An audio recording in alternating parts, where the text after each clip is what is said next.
Assalamualaikum warahmatullahi wabarakatuh. Nama saya Amar Naldi. Saya akan mengerjakan tugas dari basis data, yang mana yaitunya penjelasan dan eh, dan praktek integrasi penggunaan variabel tipe data, penerapan SQL pada PL, SQL, dan nested block. 1. Variabel pada SQL. Dalam SQL, sebuah variabel adalah simbol yang digunakan untuk menyimpan nilai. Variabel biasanya digunakan dalam prosedur storage, fungsi, atau batch, script SQL atau untuk menyimpan nilai yang akan digunakan nanti dalam eksekusi perintah SQL. Variabel dapat menampung nilai tunggal atau kumpulan nilai tergantung pada jenis data yang dideklarasikan dalam SQL. Dalam SQL, deklarasi variabel biasanya dilakukan dengan menggunakan pernyataan declare diikuti oleh nama variabel dan tipe data yang akan disimpan variabel, kemudian dapat diinisialisasi dengan nilai awal menggunakan perintah set. Contohnya ada yang beri bawah, itunya declare, set, dan lainnya. Yang kedua itunya tipe data. MySQL mendukung berbagai tipe data yang dapat digunakan untuk mendefinisikan kolom dalam tabel atau variabel dalam prosedur storage. Berikut adalah beberapa tipe data yang digunakan dalam MySQL. 1. Integer. Tipe data untuk menyimpan nilai bilangan bulat. Ini bisa memiliki variasi seperti teens, melin, mediumin, int, dan begin dengan ukuran yang berbeda-beda. Yang ketiga, float dan double. Yang kedua itunya desimal. Tipe data untuk menyimpan nilai numerik presisi tetap, baik dan bilangan bulat maupun desimal. Anda dapat menentukan panjang total dan jumlah digit desimal. Yang ketiga, float dan double. Tipe data untuk menyimpan nilai numerik dengan titik desimal dengan presisi floating point. Double memiliki presisi yang lebih tinggi dibandingkan float. Yang keempat, char atau char dan varchar. Tipe data yang menyimpan string karakter. Char menyimpan string dengan panjang tetap, sedangkan varchar menyimpan string dengan panjang variabel. Yang kelima itunya date, time, dan date time. Tipe data untuk menyimpan nilai, tanggal, waktu.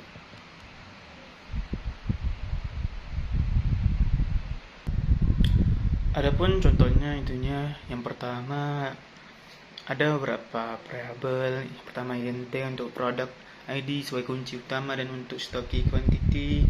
Yang kedua varchar untuk product name karena panjang string dapat bervariasi. Yang ketiga desimal untuk price karena kita ingin presisi tetap untuk nilai numerik yang memiliki harga.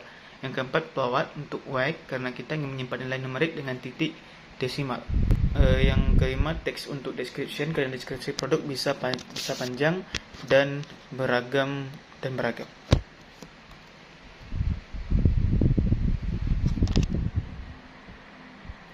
Yang ketiga itunya penerapan SQL pada PL atau SQL. PL atau SQL yaitunya dalam bahasa Inggris procedural language atau structured query language adalah ekstensi prosedural dari SQL yang digunakan dari Oracle Database yang dimungkinkan pengguna untuk menulis kode prosedural yang dapat mengeksekusi perintah SQL, logika bisnis, dan kontrol aliran data di dalam database. Berikut adalah beberapa SQL dalam PL atau SQL. 1. Pemberian prosedur dan fungsi. Anda dapat menulis prosedur atau fungsi dalam PL atau SQL yang menggunakan perintah SQL untuk melakukan operasi pada database. Yang kedua, penanganan eksepsi.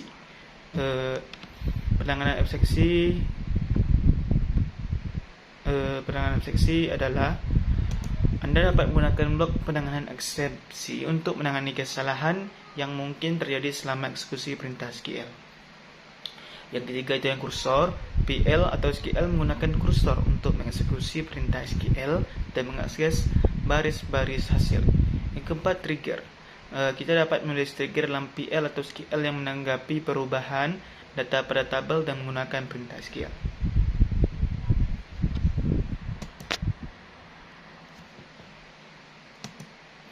Yang keempat itu nested block.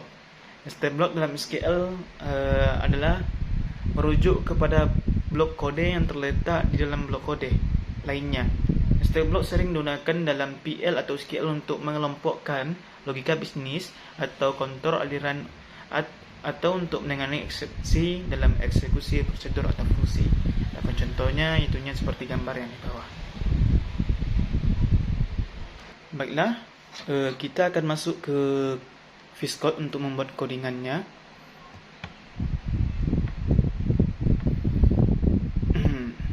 Kita masuk ke VS Code.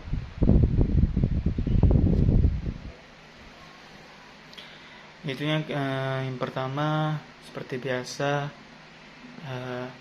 declare. Di sini saya ingin membuat kartu tanda pengenal atau KTP. Di sini saya akan mempercepat videonya sebab saya kalau dalam mengetik itu agak lambat, maka saya akan percepat berapa saat.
Maka kalau sudah selesai, kita tinggal mengkopinya, letakkan nanti di comment place. Maka kalau sudah selesai ini, maka tanda pengenal yang saya buat sudah selesai. Situ ada nama, ada nick, ada nama, ada tanggal lahir, jenis kelamin, alamat, dan sebagainya. Demikianlah yang dapat saya sampaikan. Kalau ada salah, kami banyak-banyak minta maaf. Akhirul kalam, assalamualaikum warahmatullahi wabarakatuh.